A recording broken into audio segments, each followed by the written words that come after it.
Right මේ ප්‍රශ්නය කරමු මේකත් මේ නවීන ගොවිපලක මේ ස්වයංක්‍රීය පාලන පද්ධතියක් මත ක්‍රියාත්මක වෙන සිස්ටම් එකක් ගැන තියෙන ගානක්. එතන මේ ප්‍රශ්නය අපිට තියෙන්නේ උෂ්ණත්වය පද්ධතියක උෂ්ණත්වය හරි පද්ධතියක උෂ්ණත්වය ඒ වගේම සාපේක්ෂ ආර්ද්‍රතාවය ඒක ඔයගොල්ලෝ සාමාන්‍ය දල වශයෙන් දැනගෙන ඉන්න ඕන මම පැහැදිලි කරන්නම්. එතකොට අපිට මේ ගානේ කියන්නේ උෂ්ණත්වය සහ සාපේක්ෂ ආර්ද්‍රතාවයේ මත පදනම්ව දර්ශක දෙකක් ක්‍රියාත්මක වෙනවා. එක දර්ශකයක් තමයි A කියන එක. අනෙත් දර්ශකය තමයි B කියන එක. එතන මේ දර්ශක දෙක ගණනය කරන්නේ උෂ්ණත්වය සහ සාපේක්ෂ ආර්ද්‍රතාවය මත පදනම්ව. දැන් උදාහරණයක් විදිහට කැපිටල් A දර්ශකය කියලා කියන්නේ උෂ්ණත්වය 3න් ගුණ කරලා සාපේක්ෂ ආර්ද්‍රතාවය අඩු කරන්න ඕනේ. එතකොට අපිට A කියන දර්ශකය ගණනය වෙනවා. එතකොට B කියන දර්ශකය උෂ්ණත්වය අඩු කිරීම H බෙදීම 2 සාපේක්ෂ ආර්ද්‍රතාවය බෙදීම 2. අනේ දර්ශක දෙක මත පදනම් වෙලා තමයි මේකේ පාලන පද්ධතියේ ජල සැපයුම තීරණය වෙන්නේ. එතකොට අපිට ජල සැපයුම තීරණය කරන විදිහ තමයි ඒහි අගය. ඒ කියන්නේ ඒ දර්ශකයේ අගය 100ට වඩා වැඩි නම් ඒ දර්ශකයේ අගය 100ට වඩා වැඩි නම් හරි කට ඇරිච්ච පැත්ත ඒනේ. ඒ කියන්නේ 100ට වඩා වැඩි වෙන්න ඕනේ. ඒහි අගය 100ට වඩා වැඩි නම් ඒ දවසේ ජල සැපයුම ලීටර 5000ක් අනිවාර්යෙන් දාන්න ඕනේ. හරි. ඊළඟට 100ට වැඩි වෙන 100ට වැඩි වෙන 100 ඉක්මවන සෑම සම්පූර්ණ ඒකකයකටම ලීටර 20ක බැගින් එකතු කරයි. දැන් ඒ කියන දර්ශකයේ 100ට වඩා වැඩි නම් අනිවාර්යයෙන්ම ගොවිපලට ලීටර අනිවාර්යයෙන්ම ලීටර 5000ක් ගොවිපලට යොමු කරනවා. හැබැයි 100 ඉක්මවන සෑම ඒකකයකටම ලීටර 20ක් මුදා හරිනවා. right. ඊළඟට තව කතාවක් තියෙනවා ඒ දර්ශකයේ 100ත් 50ත් අතර නම් ඒ දර්ශකයේ 100ත් 50ත් අතර නම් ජල සැපයුම ලීටර 3000කි. ඊළඟට මෙන්න අනෙක් දර්ශකය B දර්ශකය බලන්න B දර්ශකයේ විශාලයි 35 නම් B දර්ශකයේ ගණනය කරන්න පුළුවන් ඕගොල්ලන්ට මෙන්න මේ සමීකරණය පාවිච්චි කරලා B දර්ශකයේ ගණනය කරන්න වෙන්නේ උෂ්ණත්වය අඩු කිරීම සාපේක්ෂ ආර්ද්‍රතාවය බෙදීම 2. එතකොට අන්න ඒකට එන අගය 35ට වඩා වැඩි නම් අවසාන ජල සැපයුමෙන් 120ක් අඩු කරන්න ඕනේ. ඕක තමයි අපිට දීපු දත්තය. right. ඒතර එක දවසක අපිට දීලා තියෙන මෙන්න මෙහෙම එකක් යම් දවසක උෂ්ණත්වය සෙල්සියස් අංශක 68ක් සහ සාපේක්ෂ ආර්ද්‍රතාවය 47ක් ලෙස වාර්තා විය එදින අවසාන ජල සැපයුම කුමක්ද කියලා අහන්නේ. හරි සරල ප්‍රශ්නයක්. ඒතර මේක ඇත්තට මේක කියවුවම අවබෝධ කරගත්තම අපිට මේක හදන්න හරි පහසුයි. හැබැයි ඔයගොල්ලෝ මෙන්න මේ ටයිප් එකේ ගණන් වලට ප්‍රශ්න පත්‍රේ හුරු වෙලා යන්න ඕනේ. මොකද හේතුව අර අපේ අර සාම්ප්‍රදායික ප්‍රශ්න නෙමෙයි අපිට හම්බෙන්නේ. මේ වගේ ඔයගොල්ලෝගේ එක්සෑම් එකට රිලේටඩ් වෙන අලුත් සංකල්ප එක්ක තියෙන ප්‍රශ්න. ඒවා අමාරු ප්‍රශ්න නෙමෙයි. හැබැයි ප්‍රශ්නේ තියෙන්නේ ඔයගොල්ලෝ ඒවට හුරු වෙලා යන්න ඕනේ. හරි. ඒ කියන්නේ එක්සෑම් එකේ පේපර් එක අතට ගත්තම මේවට අපි අලුත් ගණන් නෙමෙයි කියන හැඟීම අපි ළඟ තියෙන්න ඕනේ. එහෙම වුණොත් තමයි අපිට අර කොන්ෆිඩන්ස් මේ පේපර් එකට උත්තර ලියන්න පුළුවන්කම තියෙන්නේ. ඒතකොට මේ ප්‍රශ්න අමාරු නෑ ඇත්තටම. මේකේ අර සංකල්ප තමයි වෙනස් වෙලා තියෙන්නේ. රයිට්. එතකොට මේ ප්‍රශ්නේ හදන්නට කලින් දැන් මෙන්න මේවත් සාමාන්‍ය උෂ්ණත්වය කියන එක නම් ඔබට ටිකක් සාමාන්‍ය පැහැදිලි. සාපේක්ෂ ආර්ද්‍රතාවය කියන්නේ සාමාන්‍ය ඔයගොල්ලෝගේ එක්සෑම් එකට අදාළව මේ වගේ වචන දැනගෙන තියෙන්න ඕනි. හරි. සාපේක්ෂ ආර්ද්‍රතාවය කියලා කියන්නේ ඒකේ නිවැරදි අර්ථ දැක්වීම ඔබ දැනගෙන ඉන්න ඕනේ නෑ. සම්මුද දල වශයෙන් අදහසක් අපි ළඟ තියෙන්න ඕනි. සාපේක්ෂ ආර්ද්‍රතාවය කියලා කියන්නේ අතර මේ වායුගෝලයේ තියෙන ජල වාෂ්ප ප්‍රමාණය මැනගන්න ඒකකයක්. හරි.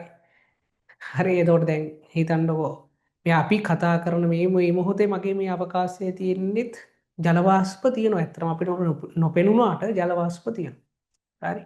සාමාන්‍ය වායුගෝලයේ ජල වාෂ්ප තියෙනවා අපිට නොපෙනුනාට. පැහැදිලි. ඒ නිසා තමයි දැන් ඔයගොල්ලෝ බලන්න දැන් උදේ පාන්දර ගත්තම දැන් shopping කවරයක් වගේ එළියේ තිබුණොත් එහෙම ඒ shopping කවරය ඇතුලේ අර ජල බිඳු වගේ පේන්නේ අර අවකාශයේ තිබිච්ච ජල වාෂ්ප ටික ඝනීභවණය වුණාට පස්සේ. එහෙම වුණාමනේ අර ජල බිඳු අපිට පේන්නේ. ඒ ඇත්තටම අලුතෙන් අපි ගිහින් වතුර දාලා නෙමෙයිනේ. අර වායුගෝලයේ තිබිච්ච ජලය ටික අර ක්‍රමානුකූලව ඝනීභවණය වෙනවා. ඒ කියන්නේ උෂ්ණත්වය අඩු වෙනකොට අර ජල වාෂ්ප ප්‍රමාණය එකතු වෙන තමයි අර ජල බිඳු වගේ හැදෙන්නේ ඇත්තටම. අර එතකොට දැන් ඔයගොල්ලෝ එකකින් ඉගෙන ගන්න ඕනේ මේ වායුගෝලය ඇතුලේ අනිවාර්යයෙන්ම ඔබ දන්නවා ජල වාෂ්ප තියෙනවා. හරි. ජල වාෂ්ප තියෙනවා. ඒතර මෙන්න මේ ජල වාෂ්ප ප්‍රමාණය කොච්චරක්ද කියලා මැනගන්න තමයි සාපේක්ෂ ආර්ද්‍රතාවය කියන එක පාවිච්චි කරන්නේ. දැන් සාපේක්ෂ ආර්ද්‍රතාවය 100ට 80ක් වගේ නම් ඒක ගොඩාක් ජල වාෂ්ප තියෙන දවසක්. ඒ කියන්නේ ගොඩාක් වැහිබර දවසක්. දැන් ඔබට පැහැදිලිනේ. ඒ කියන්නේ ගොඩාක් උෂ්ණත්වය අඩුයි නම් සාපේක්ෂ ආර්ද්‍රතාවය වැඩි. පැහැදිලි? ඒක සාමාන්‍ය දල අදහස. ඒවා අතර තව වෙනස් වෙන සාධක තියෙනව නැතුව නෙමෙයි. නමුත් ඕගොල්ලෝ මේ මට්ටමට දැනගෙන හිටියම ඇති. ඒතකොට සාපේක්ෂ ආර්ද්‍රතාවය කියලා කියන්නේ ප්‍රතිශතයක් විදිහට අපි ගණනය කරන්නේ. ඒතකොට ජල වාෂ්ප ප්‍රමාණය. හරි. ඒක නිවැරදි අර්ථ දැක්වීම ඇත්තටම ඕනේ නැහැ. ඒක ටික දල අදහසක් කිව්වොත් නිවැරදි අර්ථ දැක්වීමේ යම් උෂ්ණත්වයක තියෙන යම් පරිමාවක අපි සලකනු ලබන පරිමාවක දැන් උදාහරණයක් විදිහට හිතන්නකෝ මේ කාමරය කියලා. මේ කාමරේ මම මේ කතා කරන කාමරේ මේ උෂ්ණත්වයේ තියෙන ජල වාෂ්ප ප්‍රමාණය බෙදුවම මෙන්න මේ කාමරයේ පරිමාවම සංතෘප්ත කරන්න පුළුවන් ජල වාෂ්ප ප්‍රමාණය. සංතෘප්ත කියලා කියන්නේ මේ උෂ්ණත්වයේ දාන්න පුළුවන් උපරිම ජල වාෂ්ප ප්‍රමාණය. ඒකෙන් බෙදලා 100ෙන් ගුණ කරාම අපිට සාපේක්ෂ ආර්ද්‍රතාවය එනවා. right? නමුත් මම මේ ඔබට අදහසක් ගන්න එහෙම කිව්වේ. නමුත් සාපේක්ෂ ආර්ද්‍රතාවය කියන්නේ මොකක්ද කියලා ඔබ දැනගෙන ඉන්න ඕනේ. නමුත් දල අදහසක් ඔළුවේ තිබ්බම ඇති. වායු ගෝලය තුල තියෙන ජල වාෂ්ප ප්‍රමාණය නැත්නම් ජල වාෂ්ප ස්කන්ධය කියලා ඔයගොල්ලෝ මතක තියාගෙන ඉන්න. right? ඒතකොට ඒක තමයි සාපේක්ෂ ආර්ද්‍රතාවය කියලා කියන්නේ. එතකොට මේ ඒ දර්ශකය අපි බලමු ගණනය කරලා කැපිටල් ඒ දර්ශකය කියලා කියන්නේ 3t අඩු කිරීම h. අපිට අදාළ දවසේ උෂ්ණත්වය අංශක සෙල්සියස් අංශක 68යි එන ඒක ගුණ කරමු 3. 68යි ඍණ h කියලා කියන්නේ එදා දවසේ සාපේක්ෂ ආර්ද්‍රතාවය 47යි.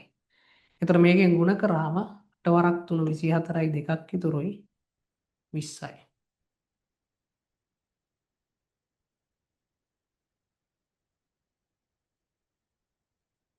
157යි දර්ශකය. හරි 157යි. එතකොට දැන් ඕගොල්ලන්ට පේනවා A කියන දර්ශකය අනිවාර්යයෙන්ම 100ට වඩා වැඩි. A කියන දර්ශකය 100ට වඩා වැඩි. 100ට වඩා වැඩි නම් ඔබ දන්නෝ අනිවාර්යයෙන්ම එදා දවසේ ජල සැපයුම ලීටර 5000ක් දාන්න ඕනේ. ඒකේ කිසි ගැටලුවක් නැහැ. ලීටර 5000ක් දාන්න ඕනේ. හැබැයි ඔයගොල්ලෝ දන්න 100ට වඩා වැඩි වෙන සෑම ඒකකයකටම ලීටර 20ක් එකතු කරන්න ඕනේ. දැන් 100ට වඩා වැඩි ලීටර කොච්චරක්ද? ලීටර 50 sorry 100ට වඩා වැඩි ඒකක 57ක්. අපි දන්නවා 100ට වඩා වැඩි වෙන හැම ඒකකයකටම ලීටර 20ක් දාන්න ඕනේ. එහෙනම් 100ට වඩා වැඩි වෙලා තියෙනවා ඒකක 57ක්. එහෙනම් 57 ගුණ කරමු 20.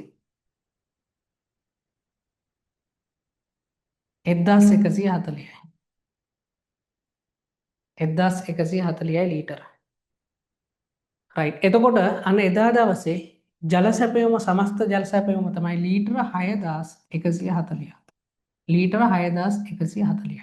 ඒ කියන්නේ කැපිටල් A කියන දර්ශකයට අනුව ඒ ගොවිපලට වතුර ලීටර 6140ක් දාන්න ඕනේ. දැන් අපි යමු B කියන දර්ශකයට. B දර්ශකයේ තත්ත්වය මොකක්ද කියලා. B කියලා කියන්නේ T අඩු කිරීම H.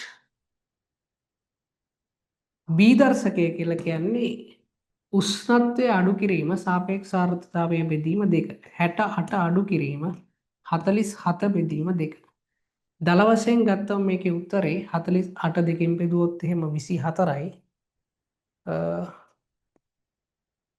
ආසන්න වශයෙන් 24ක් විතර වෙනවා. sorry. මෙතන 24යිනේ.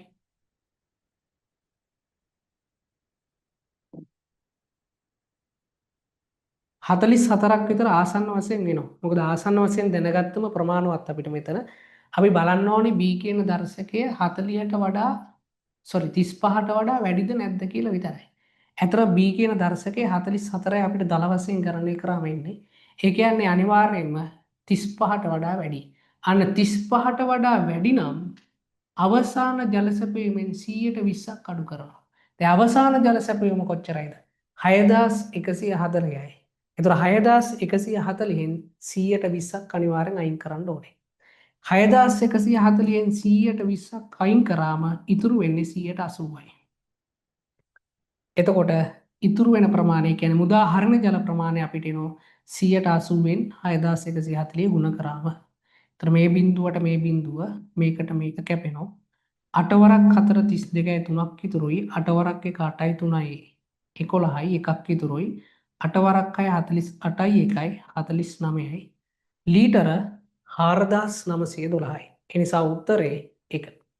අවසන් වරට ප්‍රතිඵල නිකුත් වූ විභාග දෙකෙහිම දිවයිනේ ප්‍රථමයන් තැනූ අප ඔබව ඉහළින්ම ඔසවා තබන්නෙමු. වැඩි විස්තර විමසී 07.550.53.87 තරංග ගමගේ ස්මාර්ට් ලර්නිංగ్ සෙන්ටර්. සියලුම රාජ්‍ය සේවා බැංකු සහ පෞද්ගලික තරංග විභාග සඳහා පිවිසෙන්න තරංග ගමගේ.lk.